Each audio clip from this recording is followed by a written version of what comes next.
Oh. You don't need to lift it up. Go ahead. Hello? Hello? Hi. Bill. Yeah. Hello? Can you hear? Can you hear? I don't know.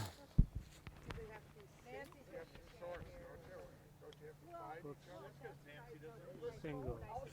Okay, sis. Hello? That's it, yeah. It's not working. Doesn't.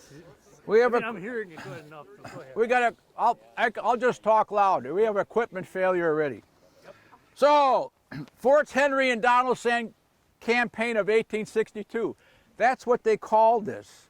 If you go look at your history books, if you watch videos, they call this the Fort Henry and Donaldson campaign of 1862. So here we are at Fort Donelson. Where the heck is Fort Henry? Well, Fort Henry is 12 miles that way, underwater, under 20 or 30 feet of water. And the reason is that they dammed up the Tennessee, we're on the Cumberland, to stop the flooding. And they created Kentucky Lake. So if we want to go visit Fort Henry today, we're going to have to get scuba gear and dive down. And Dave said we don't have enough time.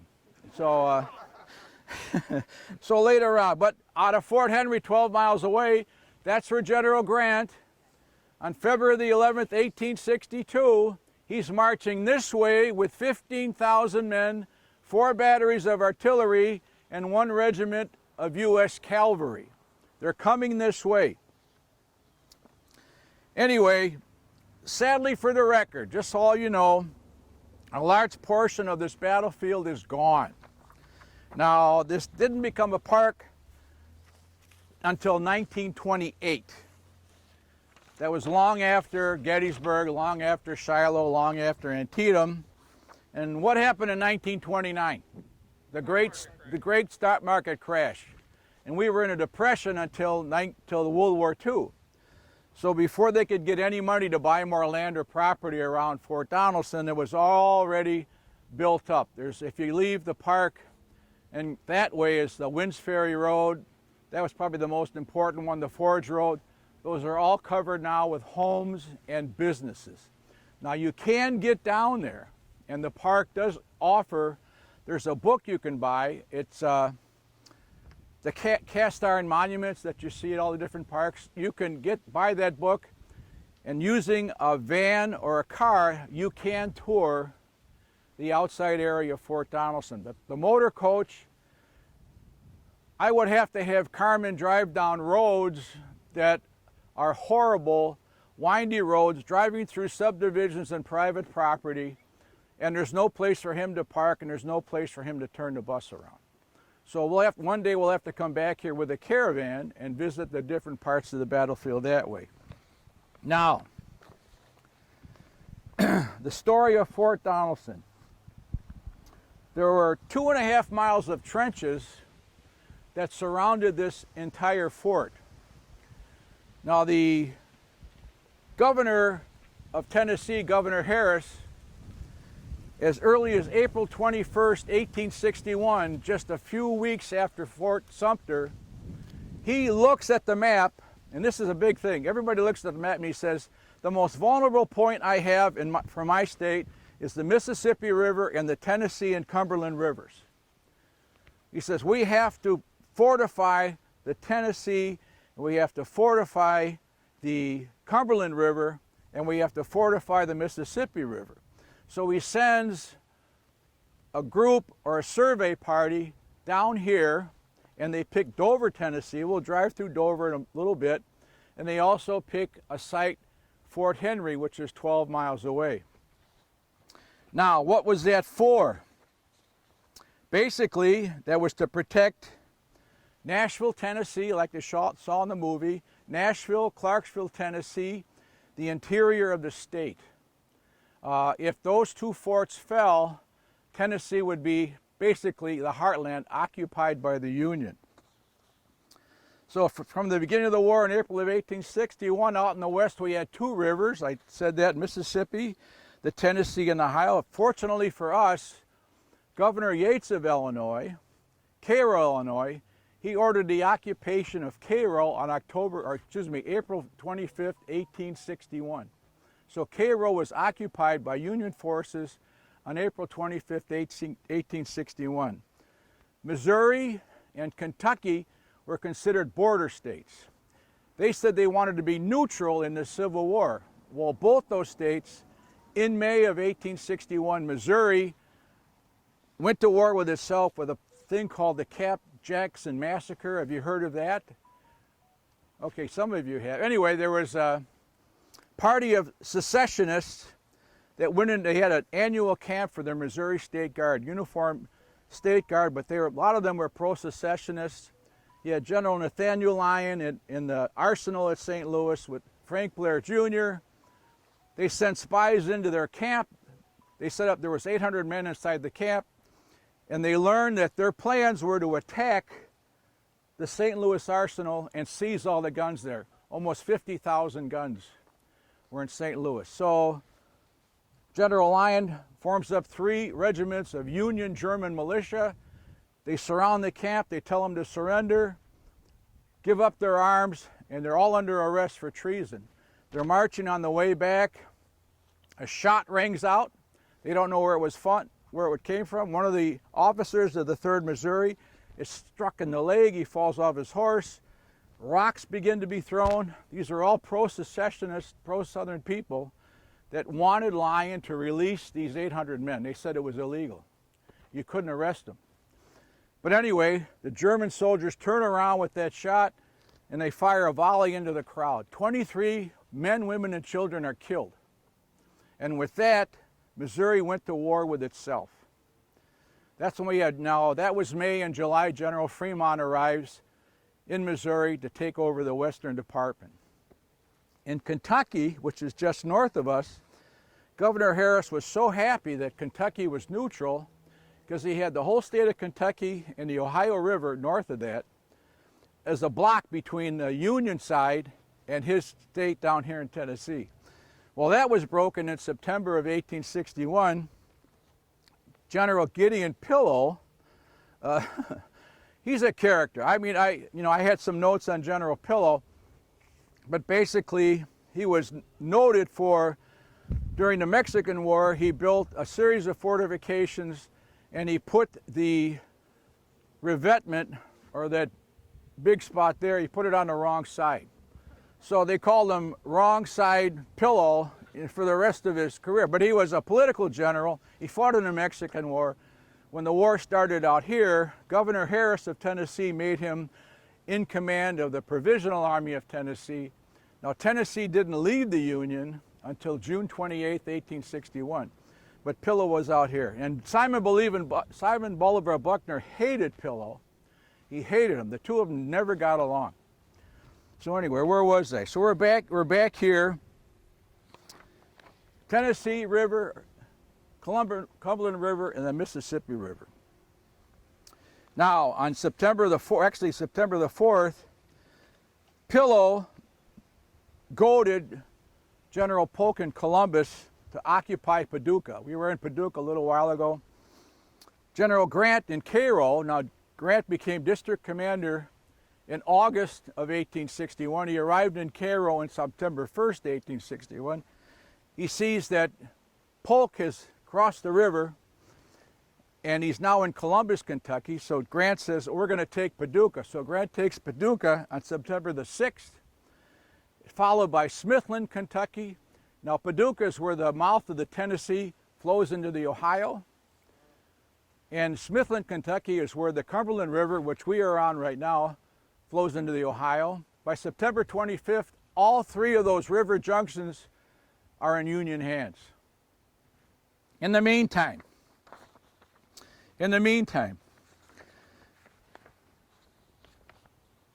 the war in the West was a stalemate. They had Battle of Wilson's Creek in Missouri, that's August 10th, 1861. Siege of Lexington, September 21st, 1861. They were defeats for the Union Army. General Halleck was put in command of the forces out here in November of 1861, and now we have Abraham Lincoln. As it said in the movie, Abraham Lincoln sitting in Washington, D.C., And he says, we're spending millions of dollars every day building these armies. He says, McClellan wants 100,000 plus men. He wants cannons. He wants supplies. He wants wagons. He wants horses. The same thing with General Halleck in St. Louis right now, and the same thing with General Buell. They aren't going to move. They aren't going to move on the Confederates down here until they have 100,000 men apiece. Well, that was impossible. I mean, and Lincoln's sitting in Washington, D.C., and he says, I want my generals to move. You've got to do something. In the meantime, General Johnston, Albert Sidney Johnston, now remember, General Polk occupied Columbus, Kentucky. That became what they call the most fortified position, in this part of the country. He had 143 guns and 21,000 men in Columbus. Columbus, Kentucky is about 12 miles south of Cairo, Illinois. I'm being like Ed Bears, I'm doing like this. So anyway, Albert Sidney Johnston, the poor guy, he arrives here. He's considered one of the finest generals in the United States. He graduated from West Point, I think in 1826. He was 54 years old when he get here. He was commander of, he was in command, basically what happened. He went to Texas. His first wife, his wife died. He went to Texas. He became General-in-Chief of the Army of the Republic of Texas. He was commander of the 2nd U.S. Dragoons. He was in charge of the military expedition against the Mormons in 1856. And then General Jefferson C. Davis, they were roommates at West Point. And so was Polk. The three of them were real buddies. Now, Polk wanted Johnston set out here. Johnston arrives in Richmond on September the 5th, 1861. And Davis and Johnston hug. They haven't seen each other for years. They went to school together, et cetera, et cetera. And Johnston says, what do you want me to do? He says, I want you to take command of the West. And Johnston says, great. He says, how do I raise my army? How do I raise my army? He says, well, we'll give you permission or authorization. You can call up regiments from every state in your department. That would be Tennessee, Arkansas, Alabama, Mississippi. He said, you can call up as many men as you want, and we'll give you all the support you need to defend the Mississippi River, etc. You can pull from the Confederate Navy. You can pull from the Norfolk Navy Yard, whatever you need. So Johnston gets out here, and he says, like, how many men do I have? He says, well, you'll find out when you get there. So he gets there. He's got 20,000 men to cover a 700-mile front. So he writes his friend Jefferson Davis, and he says, hey, I'm here. There's nobody here. Just me, So Davis says, it's okay. Call up your troops. Call them up. So Albert Sidney Johnston puts a call out for 50 regiments from the states of Tennessee, Arkansas, Mississippi. 50. This is like in October. And guess how many show up? 7. 7 regiments out of 50. And the problem was that when the war started in April and May, all the initial recruits down here, all the Confederate soldiers, they all went east. And they took all the best guns with them, all the best rifles. So now they're serving with Robert E. Lee and Johnston out in Virginia. So 7 regiments, that's all that showed up. So he writes his friend Jefferson Davis, and he says, hey, I can't raise any men. He says, but I can get some volunteers. Send me some guns. So Jefferson Davis says, I don't have any. I don't have any guns. He says, well, didn't you get some from Bull Run victory? Didn't you pick up a bunch of guns on the battlefield? And Davis says basically, yeah, but we gave them all away already. So we have nobody here, no guns to send you. In fact, on December 22nd, Confederate Secretary of War Judah P. Benjamin writes him a letter, and he says, General Johnston, I have not another musket to send you. You are basically on your own. You are on your own. So that sets up Fort Henry and Donelson here. So who was the first one to figure out the Tennessee River and the Cumberland were easy points of invasion. Well, the first one was Colonel Charles Whittlesley of the 20th Ohio. Halleck's engineer, he writes on November 20th. He says, I think a great movement down the two rivers is possible.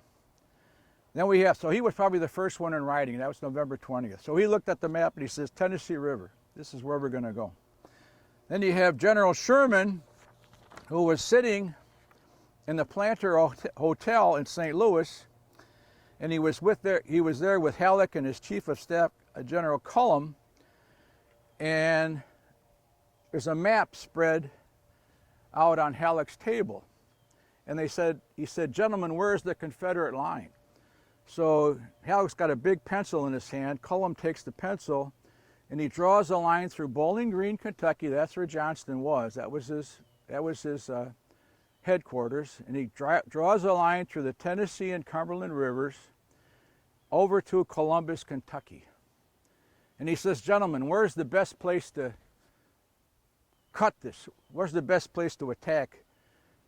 And Sherman says, or Cullom says, either one of the two, he says, the middle. So he took the pencil and he says, Halleck draws a line down the Tennessee River. He says, Fort Henry is where we're going. Fort Henry is where we're going. General Grant, you saw in the movie. You saw in the movie Grant. I think they mentioned it in that Fort Donelson movie. So Grant, it's January 6th, and he writes to Halleck, he says, I got to see you. And Halleck says, no, he kind of blows him off. Remember, he doesn't like Grant at all. But he finally says, all right, come down to St. Louis. And I don't remember if the Grant got there before or after that planter meeting where they were drawing lines on the map. Anyway, Grant is ushered into Halleck's office. Now, Halleck just got over the measles, so he wasn't feeling good. And you remember again, he doesn't like General Grant. So Grant comes in, he says, General, I have a plan to take Fort Henry. I have a plan. And he puts the map down, and Grant starts talking what he's going to do. Gunboats, iron gunboats, and troops down the Tennessee. We can land over here. We can surround Fort Henry. The gunboats can fight with Fort Henry, and we can take this place. And Halleck looks at him, he says, Grant, your plans are preposterous. Leave my office at once. If I want any suggestions from a subordinate, I'll ask you. So that's when I said Halleck was a butthead. Halleck is a butthead. So Grant comes back to Cairo totally dejected. He says that I can't do anything. In the meantime, General Charles C.F. Smith, now Charles C.F. Smith was commander of West Point Cadets when Grant was there as a cadet. 37 years service in the U.S. Army, decorated soldier. He was a soldier. Now, Smith writes a communique to Halleck. He says, now I took a gunboat and I floated down the Tennessee River and I got within a mile or two of that place.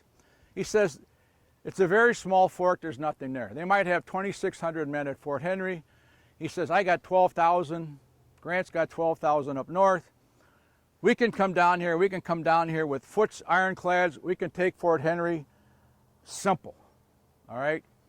The next day, Flag Officer Foote, the guy who's in charge of all the gunboats, he writes to Halleck. He says, I agree with Sherman. Let us go. We can take Fort Henry. And Halleck's sitting in his office, and he says, no, I need 100,000 men. I need 100,000 men, So finally, this is one thing that you don't see often. This is from my research. Out east in Virginia, they capture a Confederate prisoner, and they interrogate him.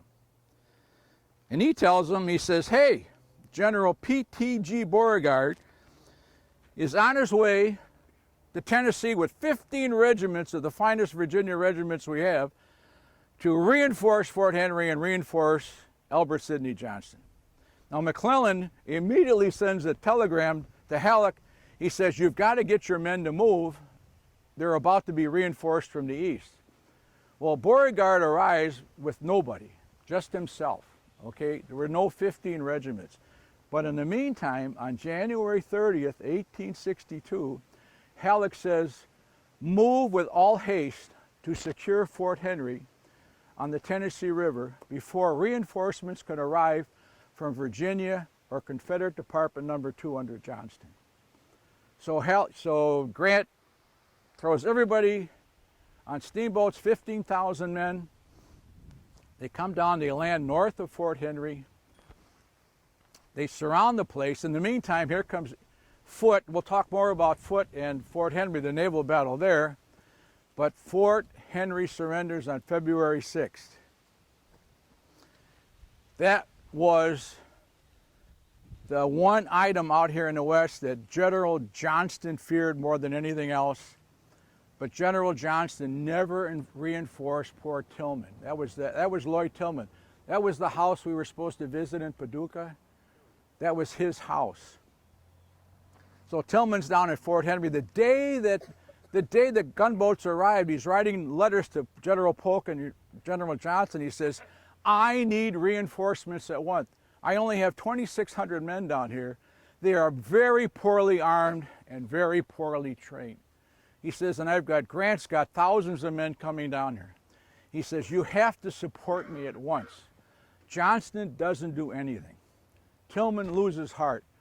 All Polk does is he sends him like half a regiment of cavalry, 1st Mississippi. So Tillman orders his garrison, 2,600 Confederate soldiers, to march to Fort Donelson. Now Tillman was in command of Henry and Donaldson going back to November, and he was responsible for building these forts and manning these forts. And poor Tillman, he had got no support, hardly anything from General Johnston. He was on his own too. He was on his own too. So on February 2nd, Grant lands up here. Now, the lead up to Smith's attack. The first contact made with Confederate forces is out here. You can't see it. Now, again, we're surrounded with woods. You can see the Confederate trenches and the ditches. They put the Confederate trenches along the ditches, along the top, 2.5 miles. In 1862, February, this place was totally denuded of trees. It was all flat. Everything, all these trees were cut down. So you could see out 300-400 yards in front of you. First contact made between 3 companies, A, B, and C of the 2nd Illinois Cavalry and Company I of the 4th Regular Cavalry on the morning of the 12th. They were riding in front of, there was 2 roads from Fort Henry that led this way. One was the northern road, the Telegraph Road, and the other road was the Ridge Road. Grant's forces are marching here. Now this is interesting too. Now General Grant, Fort Henry surrendered, and he tells General Halleck on the 8th, I'm moving on Fort Donelson. Those were his orders. He was supposed to move on Fort Donelson and cut the railroad, the Mobile and Ohio, not Mobile and Ohio, but the Mobile and Memphis Railroad flow just from Fort Henry 4 miles south of town. So he was going to move on Fort Donelson, take that place, burn it, cut the railroad, and go back to Fort Henry. Those were his orders. So in the meantime, first cavalry action down here between General Nathan Bedford Forrest Cavalry and 5 companies of U.S. Cavalry. There's a heavy skirmish. Some of Forrest's men are armed with Maynard carbines, rifled carbines. They bring up artillery, they fire, the Confederates retreat back into Fort Donelson. Now General McClellan, if we're facing, what would we be facing? We'd be facing west. So General McClellan with his division marches around the outside of Fort Donelson that way. Now he's on the Union, what would be if he's on the Union right, and General C.F. Smith, his men come up here. They are on the Union left, and W.H.L. Wallace is in between them. So the morning of the 13th, there's 2 Union attacks on Fort Donelson. They both failed. One, General C.F. Smith, orders a reconnaissance in force this way. They get about 40 yards from the trenches. They open fire. Hanson's 2nd Kentucky. They are driven back with heavy losses. General McClernand on the right, he's being pestered by 2 batteries of Confederate artillery. He orders an assault to take those batteries. In just 15 minutes, his men are repulsed. A lot of casualties. There were 500 killed here, and half of those killed were on that assault on the 13th and that assault on the 13th. Those are the 2 infantry attacks. How much time have I got? I know. Keep going, keep going. All right, let's get right. Yeah, I know. All right, so we're going to get. See it, General C.F. Smith. I told you, soldier, soldier. So as you saw in the movie, the morning of the 15th, the Confederates march out, 10,000 of them, and they're going to drive McClernand's forces down the Winds Ferry Road, and they do. And then who stops them is Lew Wallace at the junction of the forge, not the forge, but he's down the Winds Ferry Road. He sets up cannons. He stops the Confederate attack. Well, in the meantime, like as they said, General Grant is meeting with Foote down on the river, and he wants Admiral Foote to attack Fort Donelson while he brings his men around. He says, we can take this fort. If you knock out those water batteries, my men are already surrounding the fort. We can do it. Well, Grant is gone. General McClernand's men are pushed back 2 miles. Lew Wallace is stopping them. General Grant finally arrives on the field about 1 o'clock. He rides over to General C.F. Smith. That's where that thing happened with the Confederate prisoner. He had a full knapsack, he had a full haversack. And Grant says, they're not fighting to destroy us, they're fighting to get out. They're leaving. So he orders General C.F. Smith, he says, General, they probably left only a token force up in these trenches up here to move all their men down to the right to attack us on the right. So he says, you must take those trenches. So Smith says, I will do it. He orders his adjutant, or second in command, Colonel Newsom, he says, get my regiments ready to attack.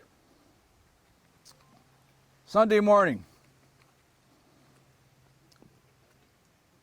Actually, Sunday morning the attack started, but there was no activity out here with Smith. So Grant rides up with his staff. He says, General Smith, all has failed on the right. You must take Fort Donelson. You will find nothing but a thin line to contend with. Now Smith sprung to his feet. He had a big long mustache. He says, I will do it. He tells Captain Newsom to ride and get the regiments under arms at once. They were laying out here maybe half a mile out in the woods west of us. The first regiment Newsom finds is the 2nd Iowa. The 2nd Iowa Infantry was recruited in May of 1861, but they had seen no combat. And they arrived on the morning of the 14th, and they were told to reinforce General Smith on the far left of his position. Smith rides up at Iowa. He tells them, gentlemen, he says, take the caps off your guns. Unload your guns. This will be a bayonet attack on Fort Donelson. He says, now I will lead you.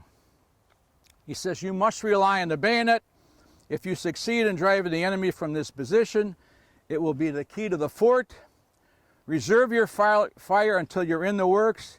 2nd Iowa, take the caps off your guns. Fix bayonets, I will lead you. So there's about 650 men of the 2nd Iowa. They're the first ones in line. A description, he says, from a colonel of the 2nd Iowa.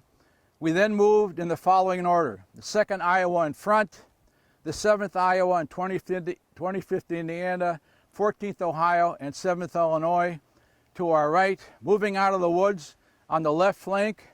When we got within 400 yards of the Confederate positions. They called them to form a wing. The regiments were spread out.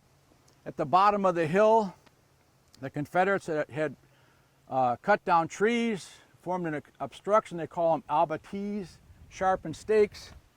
Well, General Smith says charge. So they start marching up the slopes, and if you I don't know if you can see down here, those very, very steep ravines. They had to come up and over these ravines. They got within 40 yards of the Confederate trenches manned by the 30th Tennessee. They opened fire with double-shotted shotguns and smoothbore muskets. Many men fell down. Medal of Honor winner. The man's name was Private Voltaire Twombly of the 2nd Iowa. Now, his citation reads, I took the colors after 3 of the color guards had fallen. And though most instantly knocked down by a spent ball, he was hit by a spent ball from a smoothbore musket. I immediately arose and bore the colors to the end of the engagement. So Twombly comes up the hill, leading the 2nd Iowa. He plants his flag right on top of the Confederate trenches, and he holds the flag there for the rest of the fight. When I had that piece of paper, I must have lost it. Did I pick that one up? Anyway, I had the casualty reports. Here it is. The 4 men that were carrying the colors before Twombly. He says the first lieutenant drops with a dreadful wound in the leg. The 2nd lieutenant is wounded. Harry Doolittle, color bearer, receives 4 wounds at one time. That was the first volley fire. And the flag is stretched on the ground. It is raised by Corporal Page, who was shot dead as he grabbed the flag. Succeeded by a Corporal Churcher, then takes the colors, and his arm is broken by another shot. Then the flag is picked up by Corporal Twombly, who was knocked down by a spent ball, and carries the colors to the close of the engagement.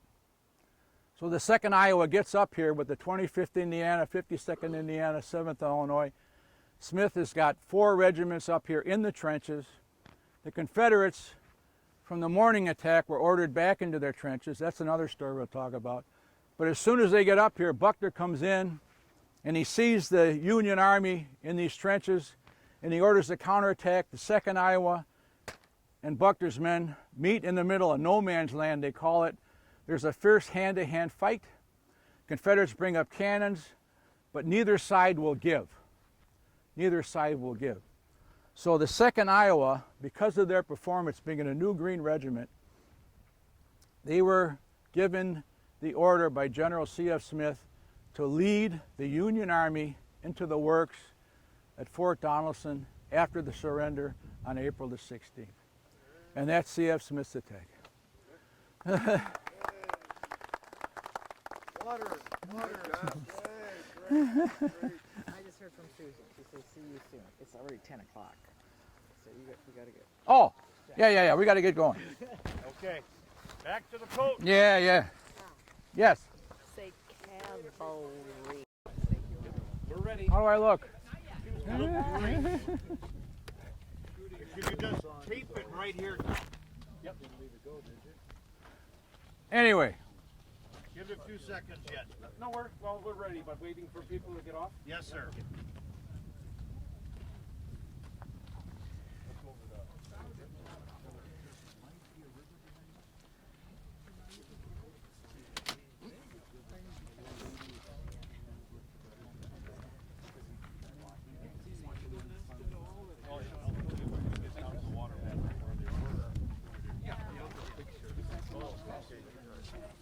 What was the temperature during the battle here? Oh, I'll talk about that. Oh, okay. Yeah. Tom is going to start talking from here in about a minute. More or less. Try to come over this way, please. Never in the right spot, always being Well, kicked Gene, around. that's a problem you're going to have to work on. Get out of the picture, Gene. You can't be in the picture.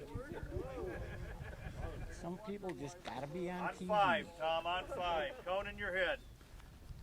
5, 5, 5, 5, 5, 5. Okay. All right. Back there, I'm sorry, I might have talked a little bit too fast. I might have lost some people. But basically going over what was happening here at Fort Donelson. You know, February 6th, Fort Donelson is captured, is surrendered to the U.S. Navy. Grant's marching this way. He surrounds Fort Donelson. There were 2 engagements on the 13th. And then we had this major attack on the 15th. And General C.F. Smith's assault coming up here, taking the trenches. Well, the next day, Fort Donelson surrendered. Okay? And the question is, why? So we had General Albert Sidney Johnston. There was a book written in 1878 by his son, who was aide-de-camp to President Jefferson C. Davis, and his name was William Preston Johnston. He wrote a book. It was titled The Life of Albert Sidney Johnston, His Service in the Armies of the United States, the Republic of Texas, and the Confederate States. Now, a contributor to this study was a Colonel W. Mumford, who served as aide-de-camp to Albert Sidney Johnston. Now, Mumford and Johnston's son would work to clear the name of Albert Sidney Johnston. Now, when Johnston lost Fort Henry and he lost Fort Donelson, the Confederates lost the city of Nashville, the Heartland, the Clarksville, Tennessee Ironworks. Now Nashville is where they made almost all the gunpowder for the Confederacy, all the percussion caps for the Confederacy, clothing and food. And cannons. That was all gone. So they had a special congressional committee formed in Richmond, and they were after General Albert Sidney Johnston. They wanted him to be cashiered, to be kicked out of his command position here in the West. President Davis, who was Albert Sidney Johnston's best friend, he goes to them and he says, if General Johnston isn't a general, the Confederacy does not have one. That's what he said. Okay? In the meantime, this congressional committee meets, and they want to know why Fort Henry and Fort Donelson was lost. Well, we all know it was a lot of Yankees. 25,000 men under General Grant by the end of the siege. And Johnston here, well, actually Johnston wasn't even here. We have General Pillow, Bushrod Johnson, Buckner, and Floyd. Now, Floyd was in command. They were all here. They were all to give depositions. What it came down to, now Buckner surrendered the fort to General Grant, as you saw in the movie. But the night of the 14th and the night of the 15th, they get a message from General Johnston. Now, General Johnston is up in Bowling Green, Kentucky. He writes to them, he says, after the fall of Fort Henry, I'm leaving. They're going to cut off the Tennessee River. He says, I've got to move my 12,000 men down to Nashville. He says, your job is to hold Grant here, until I get at least past the Cumberland, across the Cumberland Bridge to get into Nashville. He says, but if you can get out. Go to Charlotte, Tennessee. He actually told Floyd, if you can get out. Go to Charlotte, Tennessee. That's why that Confederate attack in the morning, they wanted to free up the Charlotte Road, they wanted to free up the Forge Road. They charged down the Winds Ferry Road, and then they were stopped. For some reason known only unto God, the Confederates were victorious that day. General Pillow orders the men back into the trenches. The Forge Road was open. The Forge Road was open to Charlotte, Tennessee, and Nashville. They could have gotten out. But the story goes, on the 13th of February, here, it started to rain. The rain turned to slush. The slush turned to snow. and it was only 12 degrees at Fort Donelson. 12 degrees. General Grant's soldiers, when they were marching up here on the 12th, the weather was like today. The weather was like today. So they're marching 12 hours. They're trying to get to Fort Donelson to try to, surround the place and capture the garrison. So the Union soldiers start throwing off their overcoats, their blankets, and they got here. And then Grant says, McClellan, he says, go to the left. And he tells Smith, go to the right. And they're marching and marching and marching. And they were skirmishing all day on the 12th. Those two attacks on the 13th. Night of the 13th, snow. There was 3 inches of snow on the ground during the Battle of Fort Donelson. Confederates are in the trenches. They have no tents. They are not allowed to build fires. It's muddy. It's slippery. Union cannons are firing shells into the fort all day. They can't sleep. They're getting sick. They have little food. Buckner walks into the Dover Hotel. Actually, they don't really know where this meeting took place, but it was Buckner, Floyd, and Pillow, and they're talking. And General, you know more than me. So General Pillow says, we can reconform. We'll attack again in the morning, and we'll get our men out. And Buckner goes, wait. I talked to Hanson of the 2nd Kentucky, and he tells me his men are exhausted. Let's see if I can find it. And I can't. Well, anyway, Hanson tells him, he says, General Buckner, my men are sick, they're hungry, they're wet, they're freezing. He says, if we march out of Fort Donelson, we have to cross Lick Creek, which is already 2 or 3 feet deep because of the flooding of the Cumberland. He says, my men would have to wade through water 2 feet deep, already exhausted. He says, I would lose half of them to sickness. Besides that, he says, Grant now has, well, they actually said, he's got 80,000 men surrounding the fort. They'll set up artillery. They'll slaughter our men as we leave. So Pillow says, well, don't you want to try? And Buckner says, no. He says, we have to surrender the fort. So General Floyd, who was in command, he says, well, I can't be captured. They want me for embezzlement back in Washington, D.C. I was sending all these guns to the Confederates when I was, Secretary of War. And he says, there might have been a question about some contracts I had, with different people, and they actually had a warrant out for his arrest. They said, they catch me, they're going to hang me, Actually, Floyd was exonerated afterward, but at that time, he thought he was wanted by the federal authorities. General Pillow says, well, I'm the most important general in the whole Confederacy, even though I lost Fort Donelson. He says, I got to get out of here too. So Floyd gets on a steamboat with his brigade from Virginia, Floyd's brigade, and Pillow gets on a little tiny skiff and he goes across the Cumberland River.